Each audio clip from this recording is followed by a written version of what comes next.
Rumaragas ang pagpapala po sa atin lahat para sa ating pangaraw-araw ng talata. Tayo ngayon ay nasa Leviticus Kapitulo 6 sa versikulo 19 hanggang versikulo 23. Sinabi pa ni Yahweh kay Moses, ito ang handog na dadalhin sa akin ni Aaron at ng kanyang mga anak sa araw ng pagtatalaga sa kanila. 3.5 litro ng mahusay na harinang panghandog. Ang kalahati nito ay ihahandog sa umaga at ang kalahati naman sa gabi.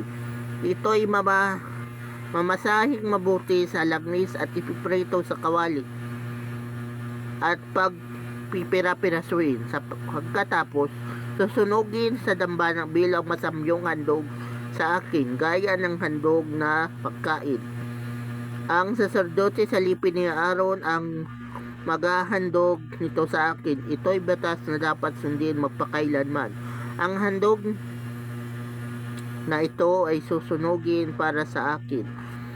Ang lahat ng pagkain handog ng saserdote ay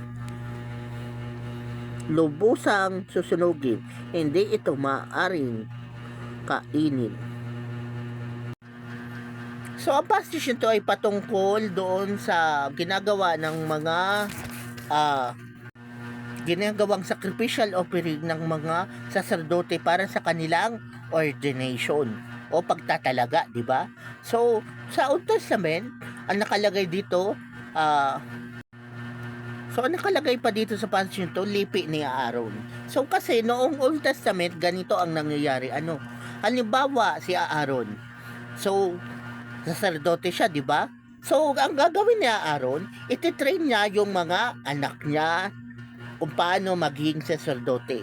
At kalaunan, syempre, pag matanda na si Aaron, kailangan na siyang palitan ng kanyang mga anak, bagamat kahit na hindi pa siya patay, pwede siyang palitan ng kanyang mga anak. So, ang papalit sa kanya, yung mga na-train niya na maging saserdote. So, anak na yun ni Aaron, di ba? So, kalaunan, itong mga anak ni Aaron, syempre, magkakaroon din sila ng mga sarili nilang anak. At yun na mga anak nilang yaon, ay tuturuan din nila kung paano maging saserdote. So, naging yun na cycle, okay?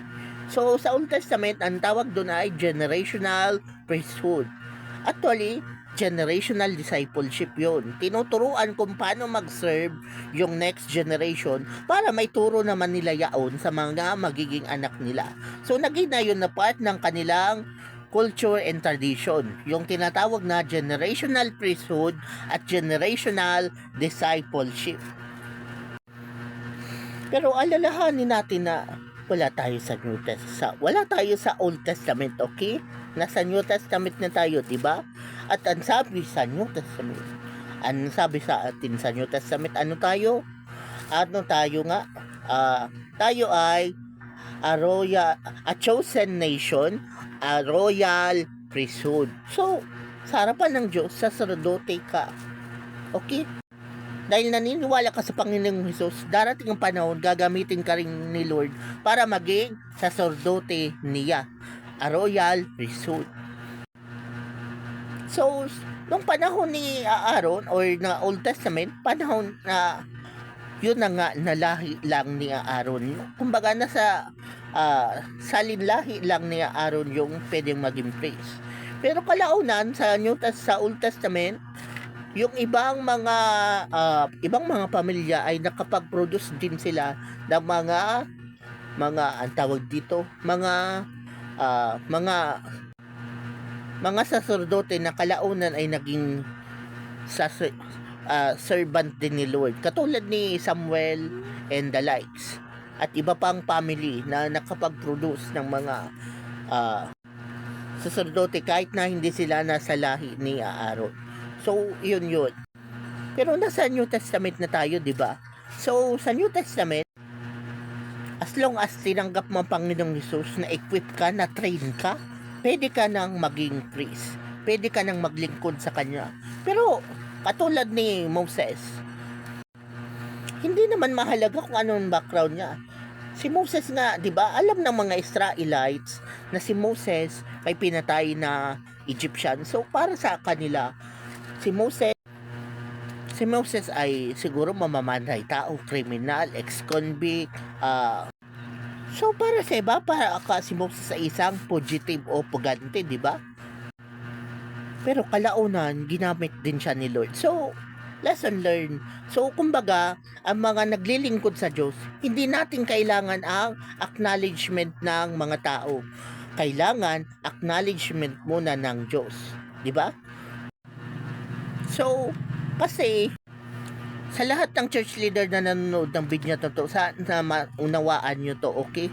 Na, oo, ang mahalaga kasi, yung pagiging leader mo, nakaugat siya sa acknowledgement na galing sa Diyos. Kasi, kalaunan, katulad ni Moses, hindi siya muna in-acknowledge ng mga Israelites.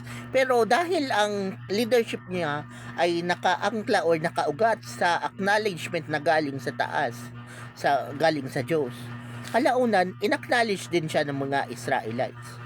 Kaysa naman na yung acknowledgement, yung leadership mo nakaugat sa acknowledgement ng mga tao. So, ang labas niyan parang naginang self-proclaim or naginang kulto. So, mali naman yan, di ba?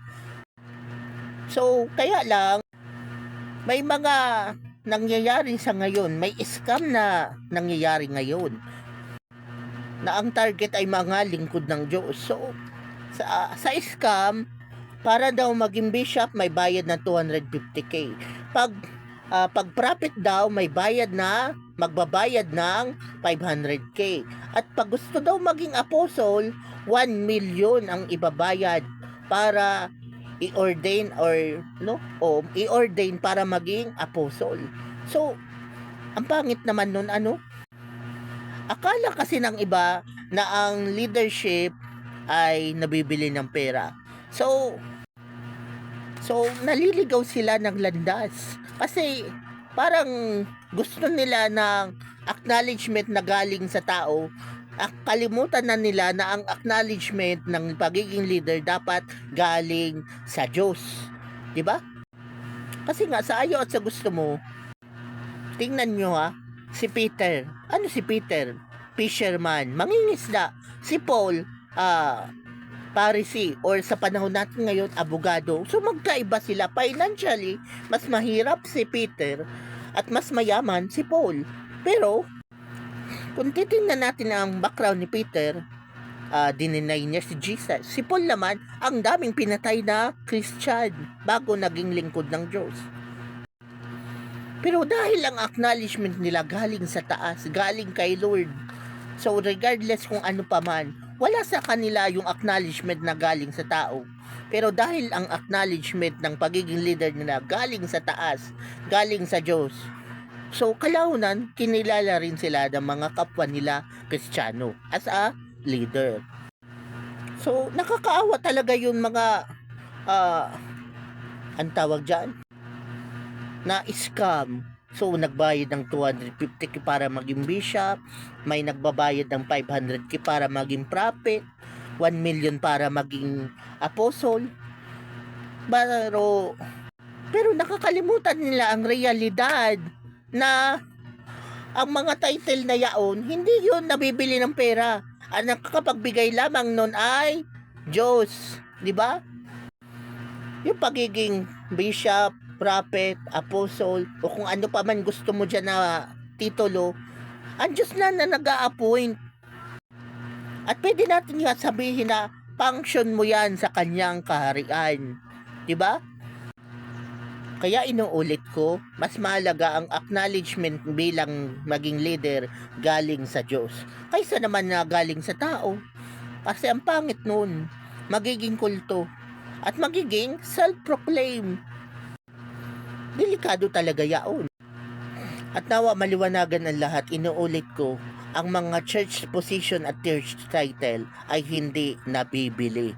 Ang Diyos ang nag-a-appoint. Yun ang totoo doon, di ba? At inuulit ko ulit, kahit may 1 million ka, hindi ka i-acknowledge agad-agad ng Panginoon na maging automatic na maging kang apostle agad-agad. Hindi yun ganun. Kumbaga, kayabangan mo na lang yan. So, naway mauntindihan na natin na si Lord ang nag-a-appoint at hindi ang financial status natin.